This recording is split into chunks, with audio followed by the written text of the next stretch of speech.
Baik, selamat jumpa kembali di channel Matematika Kreatif. Kita akan lanjutkan pembahasan kita tentang TPS kuantitatif atau biasa disebut pengetahuan kuantitatif.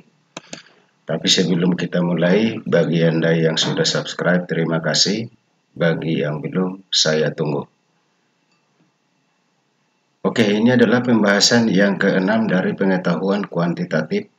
Kita berikan pelan-pelan supaya Anda bisa mencernanya dengan baik. Diketahui X dan Y adalah bilangan real dengan X besar 1 dan Y besar 0. XY sama dengan X pangkat Y dan X per Y sama dengan X. Nah, kemudian yang diberikan informasi itu adalah P adalah X kuadrat kurang 6Y, sedangkan Q sama dengan 50. Berarti kita harus tahu berapa X berapa Y.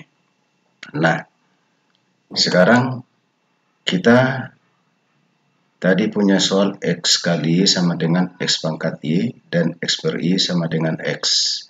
Nah, kalau di persamaan kedua ini bisa kita ubah sedikit menjadi X per X sama dengan Y. Berarti Y-nya kita dapat sama dengan 1. Nah, kemudian kalau kita masukkan kemari berarti X sama dengan X. Artinya apa? Artinya X itu sebenarnya bisa berapa saja. Oleh karena itu, maka bisa saja X itu katakan karena hanya dibatasi X-nya lebih besar 1. Kalau 2 kurang 6 minus 4. Kalau misalnya X-nya 10, 100. Artinya apa? Artinya informasi yang diberikan ini tidak cukup untuk menjawab pertanyaan ini. Jadi jawabnya adalah E. Kemudian kita lihat lagi, diketahui ABC menyatakan bilangan real yang memenuhi persamaan 2A kuadrat tambah B kurang 3C sama dengan 6. Berapa KC? Ada dua hal yang diketahui di situ. Apakah pernyataan pertama saja cukup, yaitu A kuadrat sama dengan B, atau B tambah 2 sama dengan 4 pernyataan kedua. Jadi kalau pernyataan pertama saja, misalnya kita masukkan kemari, berarti A kuadrat kita ganti dengan B. Sehingga kita dapat 2B tambah B kurang 3C sama dengan 6. Berarti 2B tambah B 3B. Berarti 3B kurang C sama dengan 6. Berarti kita tidak bisa tentukan C-nya berapa.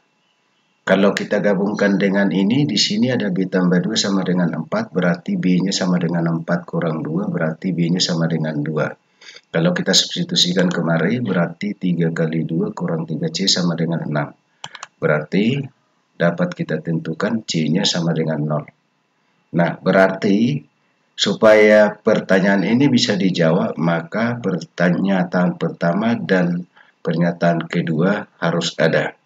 Berarti jawabnya adalah C. Oke, itu aja untuk pertemuan kita kali ini. Sampai jumpa pada pertemuan yang berikutnya. Sampai jumpa.